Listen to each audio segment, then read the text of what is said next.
আসসালামু আলাইকুম এভরিওয়ান, কেমন আছেন সবাই? আশা করি অনেক অনেক ভালো আছেন। Welcome back to my channel Sajeda's family vlog. প্রায় অনেক দিন পর আসলে শুরু করছি, মাসখানেক হয়ে যাবে। আপনাদের লাস্ট ব্লগে বলেছিলাম যে আমি আমার মোবাইলটা ফেরত দিয়ে দিব। তো এরপরে আসলে আর আপনাদের সাথে কোনো যোগাযোগ করতে পারিনি, এই জন্য আমি খুবই দুঃখিত। আর আজকে আবার শুরু করছি। মনে হচ্ছে যে আজকে আবার প্রথম যেদিন শুরু করেছিলাম ওই রকম ফিলিংস হচ্ছে। বেশ কিছুদিন আসলে গ্যাপ হয়ে গিয়েছে। ইনশাল্লাহ এখন থেকে চেষ্টা করব, প্রতিবারই বলি আসলে ইনশাল্লাহ চেষ্টা করব, আসলে চেষ্টা থাকে। ইনশাল্লাহ আপনারা দোয়া করবেন। ইনশাল্লাহ এখন থেকে চেষ্টা করব যে নিয়মিত আপনাদের সাথে ব্লগিং করার। তো হয়তো আপনাদের সাথে আস্তে আস্তে শেয়ার করব। পুরো একটা মাস, অলমোস্ট 1 মান্থ হবে মোবাইল ছাড়া আমি কীভাবে চললাম। সত্যি আমি বলে বোঝাতে পারবো না, অনেকেই হয়তো এটা বিশ্বাস করবে না। আসলেই আমি অলমোস্ট 1 মাস বলবো, 1 মাস থেকে কিছু কম বেশি হবে। তো আমি মোবাইল ছাড়াই ছিলাম। যে আপনাদেরকে লাস্ট ব্লগে বলেছিলাম যে আমার নতুন একটা ফোন নিয়ে এসেছি, ওইটা ফেরত দিয়ে দিব। ওইটা ব্যাক করে দেওয়ার পর বেশ কিছুদিন আসলে কেটে গেছে, আমি নতুন ফোন আসার অপেক্ষায় ছিলাম, বাজারে আসার, তারপর অনেক কিছু মাঝখানে অনেক কিছু ঘটে গেছে। তো শুরু করেছি যখন, ইনশাআল্লাহ আপনাদের সাথে সব কিছু শেয়ার করব। এটা আমার ছোটোখাটো বাগান, আপনাদের সাথে প্রথমে এখান থেকে শুরু করেছি। একটা জিনিস, এটা আমি নিজেও জানতাম না, যে আমি ভেবেছিলাম আমার এখানে দুটা নাগামরিচের গাছ ছিল, কিন্তু আসলে 2টা নাগামরিচের গাছ না, এটাকে ছোটো কী মরিচ বলে, এটা আমি আসলে নাম জানি না। বাট ওই মরিচটা ধানি মরিচ বা ওইরকম কিছু একটা বলে, ধানি মরিচই বলে, বাট ওইটার আরেকটা কি একটা নাম আছে। তো আমি জানতাম না যে 2টা 2 ধরনের গাছ আমি এক টবেই দিয়ে দিয়েছি। তো যাই হোক, 2টাই বড় হয়ে গেছে। বড় হওয়ার পর, ফল ধরার পর এখন দেখতে পাচ্ছি যে এরকম। তো এইটা ছিল আসলে আমার গাছের আমেরিকায় আসার পর, আমেরিকায় আসার পর এই প্রথম আমার কোনো গাছের ফল আমি খাচ্ছি।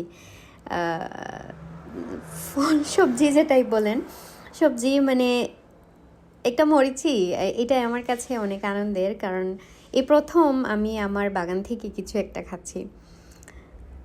এটা আমার বাগানের প্রথম নাগামরিচ ছিল, ওইটা একটাই বড় হয়েছে, বাকিগুলো এখনও একটু ছোট। তো এগুলোকে পরে আমি তুলে নিব। তো একটা যেটা বড় হয়েছে সেটা আমি নিয়ে এসেছি। আর এখানে তো স্ট্রবেরি, আর এটা মিন্টের ওই যে চারা করেছিলাম নিয়ে এসেছিলাম। আর এইখানে গোলাপের কিছু ডাল নিচে থেকে, আমাদের বাসার নিচে আছে, তো ওইখান থেকে কিছু ডাল আমি এনে দেখলাম কি হয় কিনা। তো এটার আপডেট আপনাদের সাথে আমি পরে শেয়ার করব, এটা কতটুকু কী হয়েছে। তো এই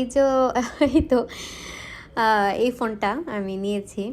এবার এটা দেখানোর কিছু নাই, তারপরও অনেক দিন পর, অনেক দিন ফোন ছাড়া থাকার পর এখানে হঠাৎ করে না, অনেক দিন পর নিয়ে এসেছি, তাই আর আপনাদের জন্য আর একটু রেকর্ড করে ফেললাম। এটা নতুন আইফোন যেটা বের হয়েছে, আইফোন 14। যদিও 13, 14 বা 12-এর মধ্যে খুব একটা ডিফারেন্স নেই, আমি খুব একটা ডিফারেন্স পাইনি। আমি চাচ্ছিলাম যে পুরনো মডেলেরই কোনো একটা নিতে, কিন্তু আমার হাজব্যান্ড বললো নিবেই যখন, তখন নতুন একটাই নাও। এটা তো আর এর আগের সিরিজটা ওর আছে 13, আমি চাচ্ছিলাম 12 বা 13 যে কোনো একটা। ও বললো 14টাই নাও, অসুবিধা কি, সব তো সেমই, কোনো তো ডিফারেন্ট নেই, তাহলে নতুনটাই নাও। তো এই যে আরেকজন ফোনের মালিক চলে এসেছেন, ওনারও ফোন লাগবে। তো আপনাদেরকে ছাড়া এই আরেকটা জিনিস করেছি, এটা আসলে আমি রেকর্ড করতে পারিনি। এটা আমার ফোন নিয়ে আসার আগে, করার পর আমার হাজব্যান্ডের মোবাইল দিয়ে আসলে আমি জাস্ট একটু ভিডিও করেছিলাম, রাখার পর কেমন লাগে এটা দেখতে। তো এটা আপনাদেরকে ছাড়াই আমি এই DIYটা করে ফেলেছি। ইনশাল্লাহ নেক্সট ডে আরও কিছু করলে বাসায় আপনাদের সাথে আমি শেয়ার করব সেটা। তো এই জিনিসটা তো আপনারা দেখেছেন, আমি যে ওয়াল হ্যাঙ্গিং একটা এনেছিলাম ডলার ট্রি থেকে, আর এই ভাইন লিফটা আমি নিয়ে এসেছিলাম শেইন থেকে। আসলে আমি চিন্তা করে পাচ্ছিলাম না যে এটাকে কি করব। একবার ভাবছিলাম যে এটাকে বেক করে দিব, কারণ পাতাগুলো অনেক ছোট ছোট, এটা দিয়ে আমি যেভাবে চিন্তা করেছিলাম ওইভাবে, আমি অন্য আরেকটা জিনিস চিন্তা করেছিলাম ওইভাবে হবে না। কিন্তু পরে আমার ছোটো বোন একটা আইডিয়া দিয়েছে, ও অন্যরকম দেখেছিল, বাট আলটিমেটলি ঘুরে ফিরে মানে সব সমানই। তো এইটা ফাইনালি লুক, আপনারা জানাবেন আপনাদের কেমন লেগেছে এইটা। আশা করি আপনাদেরও ভালো লাগবে। আমি অনেক দিন পরে মানে কোনো একটা ডিআইওয়াই করেছি আসলে, তো আমার মানে ভালোই লেগেছে, করার পর অনেক ভালোই লেগেছে। আপনারা জানাবেন আপনাদের কেমন লেগেছে। আর রেসিপিও বলবো না, এটা শুক্রবারের রান্না করছিলাম, তো ভাবলাম অনেক দিন যেহেতু কোনো কিছু রেকর্ড করি না, বা করা হয়েছে যেগুলো সেগুলো ইয়ে করা নাই, তো ভাবলাম কি শেয়ার করব আপনাদের সাথে আর কি করব না এতদিন পরে এসে। তাই ওই দিন আসলে আমি ভাবছিলাম ওই দিনই আপলোড দিব, কিন্তু ওই দিন আর দেওয়া হয়নি। তো এই জন্য ভাবছিলাম যে নতুন একটা রেকর্ড করি আপনাদের জন্য।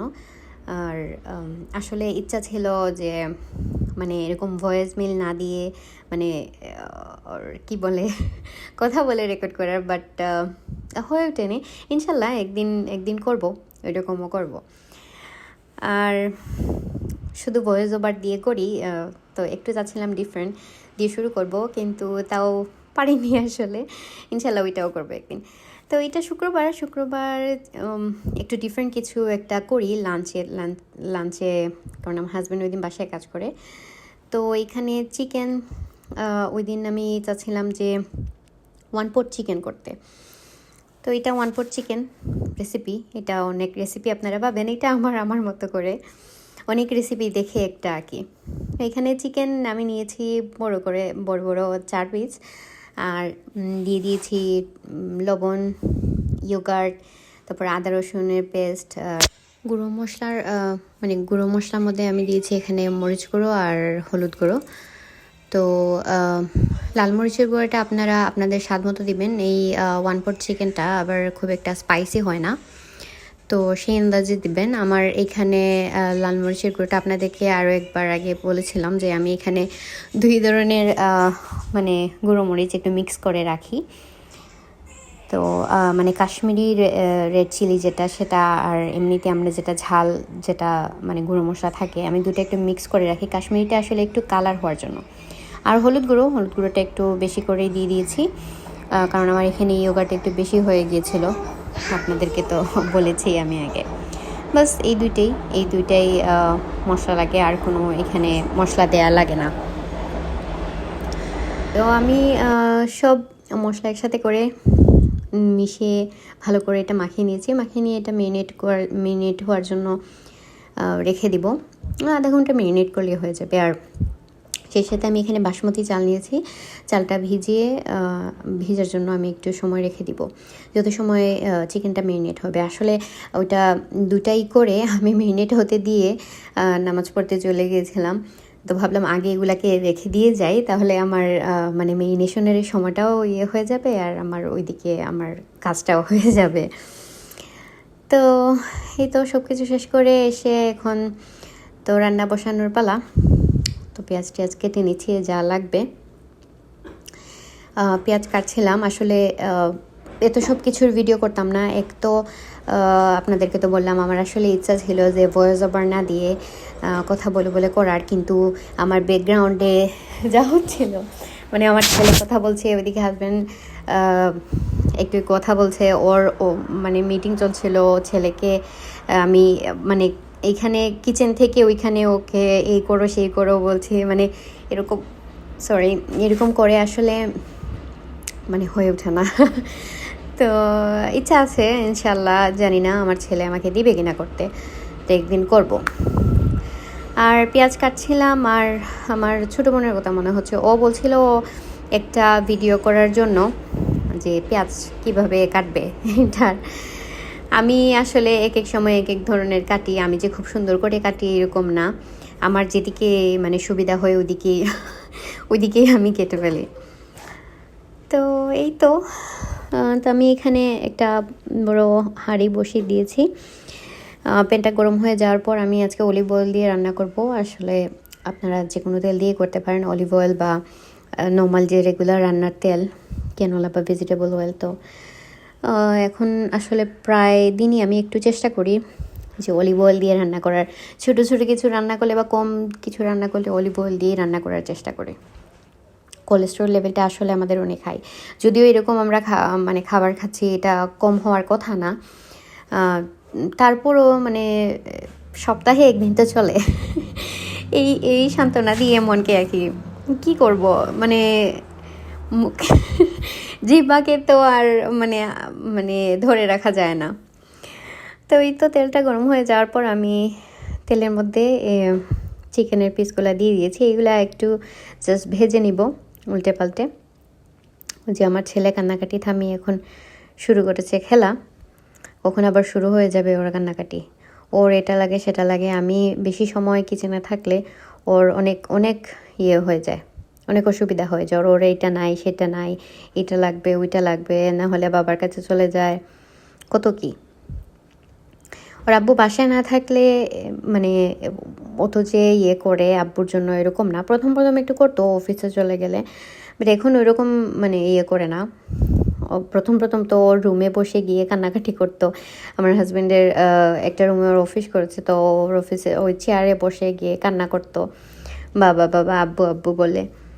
এখন ওরকম করে না, কিন্তু যেদিন আব্বু বাসায় থাকে ওর আব্বু, সেদিন ও অন্যরকম হয়ে যায়। মানে ওর তখন আব্বুর রুমে যাওয়াই লাগবে। তাও যখন আমার হাজব্যান্ডের কোনো মিটিং টিটিং থাকে, ও কথা বলছে বা ও আমার ছেলে গিয়ে উপস্থিত। যদি এখন বুঝে ওকে মানে করে আঙ্গুল দিয়ে কি করে দেখাইলে ও একটু মানে কথা বলে না কাছে গেলে। তো আমি চিকেনগুলোকে উল্টে পাল্টে আপনাদের সাথে কথা বলে আপনারা নিশ্চয়ই দেখতে পাচ্ছেন আমি উল্টে পাল্টে এটাকে ভেজে নিয়েছি। ভালো করে 2 পাশটা ভেজে নেবেন। আমার এই প্যানটা, এই হাঁড়িটা আসলে এটাকে কি বলে, অ্যালুমিনিয়াম না কি ওইরকমই কি একটা জিনিসের। তো এই জন্য নিচে একটু ধরে গিয়েছে। আর করলে ননস্টিক কোনো প্যানে করলে আসলে ভালো হয়। আমার বড় বড় হাঁড়ি ইয়েগুলো ননস্টিক ফ্রাই প্যানগুলো আসলে অন্য কাজে, তো এই জন্য আমি এটাতে বসিয়ে দিয়েছি। তো এখানে 1 পট চিকেন মানে তো আপনারা বুঝতেই পারছেন যে এক পাতিলেই সব রান্না, মানে এখানে চিকেনও, এখানে চালটাও, রাইসটাও। তো আমি ওই তেলে আমি কোনো তেল দিইনি, ওই যা তেল অবশিষ্ট ছিল ওইটাতেই পেঁয়াজটা দিয়ে দিয়েছি। পেঁয়াজ দিয়ে এখানে একটা তেজপাতা ভেঙে দিয়ে দিয়েছি, আর একটু আদা দিয়ে দিয়েছি। আদা পেস্ট আপনারা আপনাদের চালের উপর ডিপেন্ড করে দিবেন, মানে চাল যতটুকু তার উপর ডিপেন্ড করে আদার পেস্টটা দিবেন। তো এই তো সব কিছু দিয়ে নেড়ে চেড়ে মানে ভুনো করে নিচ্ছি। আর আজকে আমি সুইট পিসটা দিব। নর্মালি এটাতে আমি কোনো রেসিপিতে অ্যাকচুয়ালি দেখিনি যে 1 পট চিকেনে এরকম কোনো সবজি দেয়, বা আপনারা চাইলে দিতেও পারেন একটু আলাদা করে গাজর বা অন্য কোনো সবজি। তো আমার ছেলে পছন্দ করে সুইট পিসগুলো, যা সবসময় অবশ্য করে না, কিন্তু অনেক সময়ও খায় এরকম করলে। তো এই জন্য আরও আসলে করা, এই জন্য আসলে দেয়া। তো এই তো আমি সুইট পিস দিয়ে আর একটু সময় একটু নেড়েচেড়ে মিশিয়ে নিচ্ছি। আর আমি এতক্ষণ কিন্তু লবণ দিইনি, এখন লবণ দিয়ে দিয়েছি। লবণটা আমি আমার চালের আন্দাজে দিয়েছি, মানে আমার চাল যতটুকু আন্দাজে বলছি, এই জন্য আমি কোনো পরিমাপও বলছি না আপনাদেরকে। আপনারা যতটুকু নেবেন ওই পরিমাণে মানে বুঝে দিবেন যে কতটুকু নিয়েছেন। তো এই জন্য আমি আর বলছি না। তো সব কিছু পেঁয়াজটা ভাজা হয়ে যাওয়ার পর একটু সময় ভেজে নেওয়ার পর এখানে আমি দিয়ে দিয়েছি সে যে বাসমতি চালটা ভিজিয়ে রেখেছিলাম, সেটা ভালো করে ধুয়ে আমি ছাঁকনিতে নিয়ে নিয়েছিলাম, ওইটা দিয়ে দিয়েছি। এখন চালটাকে খুব ভালো করে এই ইয়েটার সাথে, মশলাটার সাথে মিশিয়ে নিব, পেঁয়াজ ভাজাটার সাথে। এইটা আমি আর এখানে কিন্তু আর কোনো আমি মশলাও ইউজ করিনি, আমি কোনো ধরনের মশলাই দিইনি, কিন্তু খুব সুন্দর একটা কালার এসেছে। দেখুন, আপনারা দেখেই নিশ্চয়ই বুঝতে পারছেন। খুব সুন্দর একটা কালার এসেছে। তো এইখানে আসলে ওই যে গ্রিন পিসগুলো দেখা যাচ্ছে, সুইট পিসগুলো, এখানে আমার কাছে মনে হয়েছিল, পরে অবশ্য মনে হয়েছে যে ক্যারট দিলে হয়তো আরেকটু সুন্দর লাগতো। তো আমি কিছুক্ষণ ভেজে নেওয়ার পর, ভালো করে চালটা মিশিয়ে ভেজে নেওয়ার পর এখানে গরম দুধ দিয়ে দিয়েছি 1 কাপ। দুধটা দিয়ে আমি একটু নাড়াচাড়া করে দিচ্ছি আসলে, কারণ চালটা তো মানে এতক্ষণ ভাজছিলাম নিচে একটু ধরে গিয়েছিল, এই যে এই পেনে, এরকম পেনের আসলে নিচে ধরে যায়, তো এই জন্য আমি একটু দুধটা দিয়ে সাথে সাথে একটু নাড়াচাড়া করে দিয়েছি, যাতে নিচে যেগুলো ছিল ওইগুলা মানে ছুটে আসে। আর পরে পানি, আপনারা তো চালের আন্দাজে পানি দিবেন, বাসমতি চালে একটু বেশি পানি লাগে, এটা তো জানেন। তো আমি এখানে 2.5 কাপ, এমনিতে তো পানি দিলে শুধু 2.5 কাপ পানি দিবেন। আর সরি, আবার আমি পরিমাপ করে বলছি, পরিমাপ আসলে আমি 2.5 কাপই পানি দিতাম। তো এইখানে 1 কাপ আমি দুধ দিয়েছি, এই জন্য আরও 1.5 কাপ পানি দিয়েছি। পানিটা বাসমতি চালে রেখে যতটুকু, আপনারা তো আর জানেনই বাসমতি চালের একটু বেশি পানি লাগে, ওই আন্দাজে পানিটা দিয়ে দিবেন। তো এখন এটা বলক আসা পর্যন্ত আমি একটু ওয়েট করব। লবণটাও আমি এই ফাঁকে চেক করে নিয়েছি, লবণটাও ঠিক আছে। আর ওইদিকে আমি আরেকটা ছোটো একটা প্যান বসিয়ে দিয়েছি, ওইটাতে মানে প্রথমে চিন্তা ছিল না যে একটা সস করার, পরে ভাবলাম ম্যারিনেশনের যে চিকেন ম্যারিনেশনের যে মশলাগুলো ছিল, আর এগুলা দিয়ে তো কিছু করা যাবে না, আর অনেক মশলাই আসলে, যে আমার ইয়োগার্টটাও একটু বেশি হয়ে গেছিলো, এই জন্য মানে মাখো মাখো হয়ে থাকেনি, মানে চিকেনের গায়ে মাখো মাখো হয়ে থাকেনি, মশলাটা একটু বেশি পড়ে গেছিলো। তো বাকি মশলাটা ফেলে দিব, তো ভাবলাম একটু সস করে ফেলি একটু ওই এটা দিয়ে। তো আমি একটা প্যানে বসিয়ে দিয়েছি, আগুনটা কম করে দিয়েছি। এটাতে পরে অন্য জিনিসপাতি দিব এই সসে। তো ভাবলাম আগে চিকেনটাকে, কি বলে, রাইসটাকে একটু মানে ঠিক করে নিই। তো এইটার রাইসে তো বলক ওঠা পর্যন্ত আমি ওয়েট করবো। এই যে বলক চলে এসেছে, তো একটা বলক আসার পর আগুনটা আপনারা কমিয়ে দিবেন, কমিয়ে দিয়ে উপরে চিকেন, মানে যেগুলা ভেজে রেখেছিলাম চিকেনগুলো দিয়ে দিবেন। আমার আসলে পানিটা একটু কমই হয়েছিল, আমার আরেকটু বেশি পানি দেওয়া উচিত ছিল। আমি পরে অবশ্যই আরেকটু বেশি পানি দিয়েছিলাম, আরেকটু মানে উপর দিকে পানি দিয়েছিলাম, কারণ আমার চালটা মনে হচ্ছিলো পরে যে উপরের দিকে একটু মানে কম সিদ্ধ হয়েছে। আমি পরে আসলে আরেকটু পানি এড করে দিয়েছি। তো আমার 2.5 কাপ, মেবি আমি 2.5 কাপ, মানে পুরো 2.5 কাপ দিইনি, একটু হয়তো কম দিয়েছিলাম। তো পুরো মানে মেপে ঝেঁকে দিলে 2.5 কাপই হবে। তো চিকেনটা দিয়ে এই তো আমি ঢাকনা দিয়ে এখন এটা দমে রেখে দিব, একদম কম আছে। আমি চালের মধ্যে আসলে হলুদ গুঁড়ো দিয়েছি, ওটা আমি স্কিপ করে ফেলেছি বলার সময়, আর দুধটা আপনারা চাইলে নাও দিতে পারেন। আর এই তো এখন সসের মধ্যে আগে যে মিশ্রণটা দিয়েছিলাম, তো এটাতে এখন পেঁয়াজ ছোটো ছোটো করে কেটে আর টমেটো ছোটো ছোটো কিউব করে কেটে দিয়ে দিয়েছি। টমেটো পেস্ট বা পেস্ট না, কি বলে, পিউরে বা ওইরকম থাকলেও দিতে পারেন। আমার ছেলে চলে এসেছে, ওই যে দেখুন কান্নাকাটি শুরু করে দিয়েছে।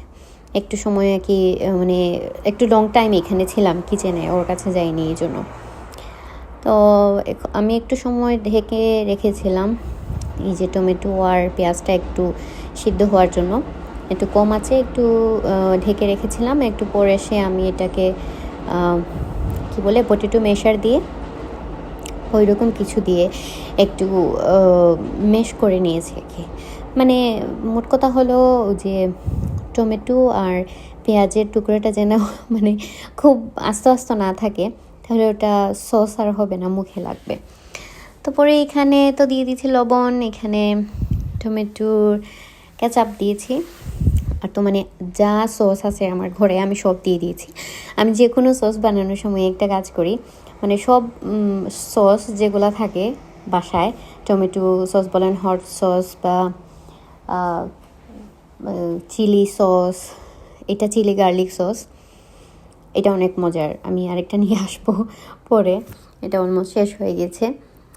আর কি বলে, sweet chilli sauce, hot sauce, যা সস আছে সব দিয়ে দিই আমি যে কোনো সস বানানোর জন্য। মানে যখনই কোনো সস বানাই আমি সবগুলো সস দিয়ে দিই, সাথে টমেটোর কখনো পেস্ট দিই, কখনো এরকম কিউব করে কেটে টমেটো দিই। আর এই তো বাস এরকম। আর তো লবণ, গোলমরিচ, যদিও এটাতে আমি গোলমরিচ দিইনি, আমি ভুলে গিয়েছিলাম। ইভেন আমি পুরো সসটাই বানিয়ে ফেলেছি আপনাদের জন্য। যখন রেকর্ড করছিলাম, মানে ঠিক করছিলাম, তখন আমার মনে হয় যে আমি এটাতে গোলমরিচ দিইনি। তো যাই হোক, আপনার গোলমরিচও দিবেন। আর একটু মানে সসগুলো একটু মিশিয়ে নেওয়ার পর এখানে আমি দিয়ে দিয়েছি 1/2 কাপের মতো দুধ।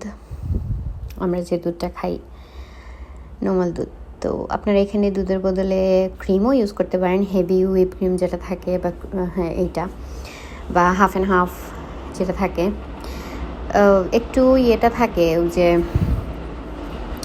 দুধটা দিলে আমার কাছে মনে হয় একটু ক্রিমি টেক্সচার আসে, একটা ভাব আসে।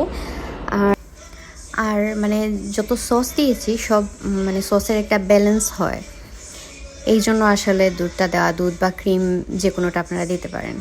আমি মাঝে মাঝে অবশ্য ক্রিমও দিই, হুইপ ক্রিম যেটা, সেটা। তো এক এক দিন এক এক রকম করি। তো এই সসটা আসলে এইভাবে বানানো। আমি একবার বাটার চিকেন করেছিলাম, ওই বাটার চিকেনের রেসিপিতে ওই মানে দুধ বা ইয়েটা দিয়েছিলাম। এরপর থেকে আমার কাছে মনে হয় যে এরকম সস করলে আসলে একটু যে ক্রিমি এটা থাকে, বা ব্যালেন্সটা খুব আমার কাছে মনে হয় খুব ভালো হয়। মানে যত মশলা মানে যা কিছুই দেওয়া হয় সসে, সব কিছু একটু খুব সুন্দর একটা ব্যালেন্স চলে আসে। তো ওইদিকে আমি চালের উপরে আমার মানে পাশের ইয়েটা, ওইটা আমি চেক করে নিয়েছি। ওটাতে আমি একটু আমার মনে হচ্ছিলো যে উপরের দিকে চালটা সিদ্ধ হয়নি ভালো করে, তো আমি একটু উল্টে পাল্টে নেড়ে ছেড়ে দিয়েছি। আর কিছুক্ষণ থাকলে হয়ে যাবে। আর সসটা আমার অলমোস্ট রেডি। তো হয়ে যাওয়ার পর আমি এখানে একটা মিডিয়াম সাইজের একটা জেলাপিনো যেটাই বলেন, সেটা একটা কেটে দিয়েছি। এটা মানে আপনারা একবার এরকম কোনো সসের মধ্যে একবার দিয়ে দেখবেন। যারা একটু ঝাল পছন্দ করেন তাদের অবশ্যই এটা ভালো লাগবে। আমাদেরও খুব ভালো লেগেছে। এখন থেকে আমি চিন্তা করছি যে আর কোনো সস করলে যে কোনো সসেরই এরকম হেলাপিনো মানে আস্ত দিয়ে দিব, এটা ভালোই লাগে খেতে। এটা আসলে ওই দিনে আমি প্রথম একটা ট্রাই করেছি একটা জিনিস। আসলে জেলাপিনোর একটা প্যাকেট আমি নিয়ে এসেছিলাম। আর একটা রেসিপি মাথায় ছিল, যদিও এখন এটা মনে নেই আমি আসলে কি চিন্তা করে নিয়ে এসেছিলাম। তারপর একটা রেসিপি চিন্তা করে আসলে নিয়ে এসেছিলাম। আর সসটা করার সময় হঠাৎ মনে হলো ভালোই লাগবে হয়তো খেতে, কারণ এটা 1/4 চিকেনটা আসলে ঝাল তো না, তার উপর আবার আমি এখানে দুধও দিয়েছি। তো এই জন্য একটু মিষ্টি থাকবে টাইপের। তো এই জন্য ভাবলাম একটু ঝাল একটু সস হলে খারাপ হবে না। আসলে খুবই ভালোই লেগেছিলো। তো চালটা আসলে আর একটু মানে চুলার উপরে থাকলে ভালো হয়, এই জন্য ভাবলাম তাহলে মানে ওইটাকে চুলার উপরে আমি সসের আগুনটা কিন্তু অফ করে দিয়েছি। হ্যালাপিনো দেওয়ার পর একটু 2 মিনিটের মতো একটু ঢেকে রেখেছিলাম, তারপর একটু নাড়াচাড়া করে আমি চুলাটা অফ করে দিয়েছি। আর চালটা আমার আর একটু সময় সিদ্ধ হতে হবে। আর এই ফাঁকে ভাবলাম তাহলে আমার সালাডটাও করে ফেলি। সালাদও আসলে আমি এক এক সময় এক এক ধরনের করি। মানে যখন যে ইনগ্রেডিয়েন্ট সালাদের পাশে থাকে বা কাছে থাকে, হাতের কাছে পাই, সেটা দিয়ে যেরকম হয় ওই রকমই করে ফেলি। তো আজকে ভাবলাম একটু ক্রিমি টাইপের কোনো একটা সালাদ করি, অনেক দিন ওরকম কোনো সালাদ খাওয়া হয় না। তো এই তো আমি সালাদের যা যা লাগে সবই কেটে নিচ্ছি। টমেটো, পেঁয়াজ, রেড অনিয়নটা আসলে সব সময় যে আমি দিই সেটা বলবো না।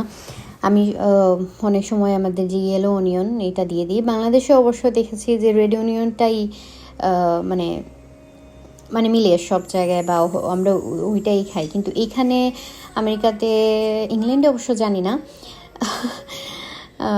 সালাদের জন্য আসলে রেড অনিয়নটা একটু মিষ্টি থাকে, ওইটাতে একটু মানে ঝাঁঝটা থাকে না। তো ওইটা আসলে সালাদের জন্য ভালো লাগে খেতে, এই জন্য ওইটা দিয়েও ইয়েলোটা দিয়েও করা যায়, এটা যে করা যায় না এরকম না। তো এই তো আমি ছোট ছোট কিউব করে পেঁয়াজটা কেটে নিয়েছি, এটা রেড অনিয়ন। আর এখন টমেটো কেটে নিচ্ছি। আর তো শসা আর কি বলে লেটুস দিব, অ্যাভোকেডো দিই, কিন্তু ওই দিন আর অ্যাভোকেডোগুলা আমার এখনও মানে পুরোপুরি হয়নি, একটু বেশি শক্ত, তো এরকম আসলে অ্যাভোকাডো খাওয়া যায় না। তো এই জন্য আর অ্যাভোকাডো দেইনি। আর আপনারা আমি আমি আমি অ্যাভোকাডো দিয়ে করি, আমি এরকম ক্রিমি সালাদ করলে অ্যাভোকাডো দিই। আমার অ্যাভোকাডোগুলো এখনও এরকম করে পাকেনি, তো এই জন্য আমি আর দিইনি।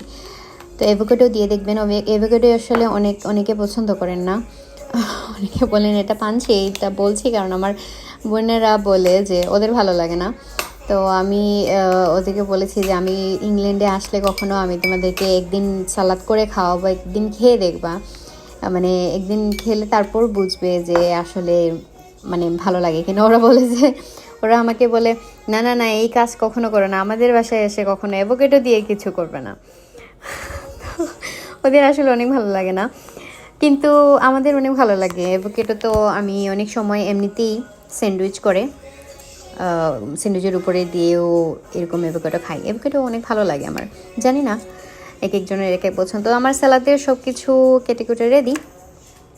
এই যে এরকম করেও খাওয়া যায় সালাদটা, এরকম রেখে শুধু উপরে লবণ আর গোলমরিচ আর একটু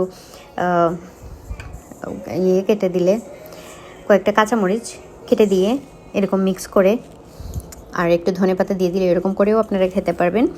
সালাদ এরকম করে খাওয়া যায়। আর আমি তো বললাম আজকে ক্রিমি সালাদ করব, তো এই জন্য আমি এখানে সাওয়ার ক্রিম দিয়েছি 2 টেবিল স্পুন, 2.5 দিয়েছি মেয়োনেজ 2.5 টেবিল স্পুন, আর এখানে দিব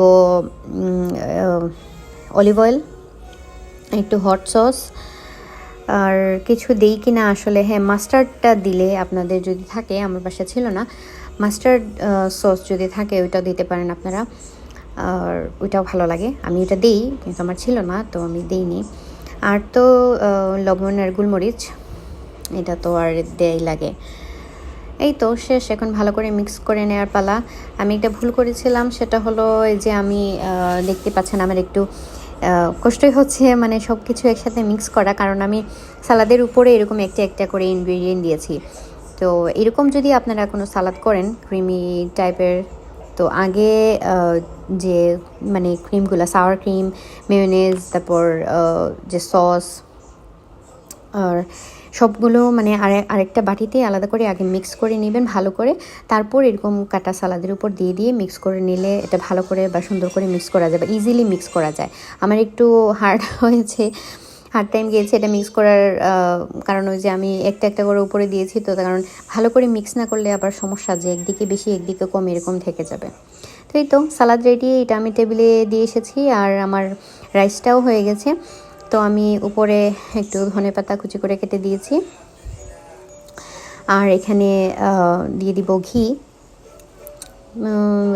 1.5 চামচের মতো ঘিটা রেখেছিলাম চুলার পাশেই, ভাবছিলাম যে ঘিটা হয়তো একটু হয়ে যাবে, এটা ফ্রিজে ছিল, একটু গলে যাবে, কিন্তু ওইটা আর হয়নি। তো এতক্ষণ একটু হেলদি মনে হচ্ছিল যে অলিভ অয়েল দিয়ে রান্না করেছি এই সেই, কিন্তু পরে যেই সেই রিচ ফুডই হয়ে যায়। ঘিটি আসলে একটু কমই খাই আসলে, আমার একটা ঘি আনলে অনেক দিন যায়।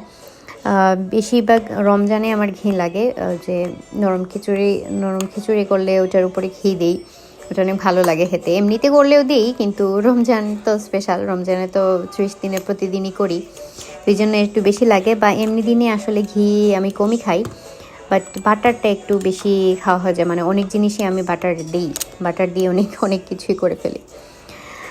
আর এই তো আমার রাইস রেডি।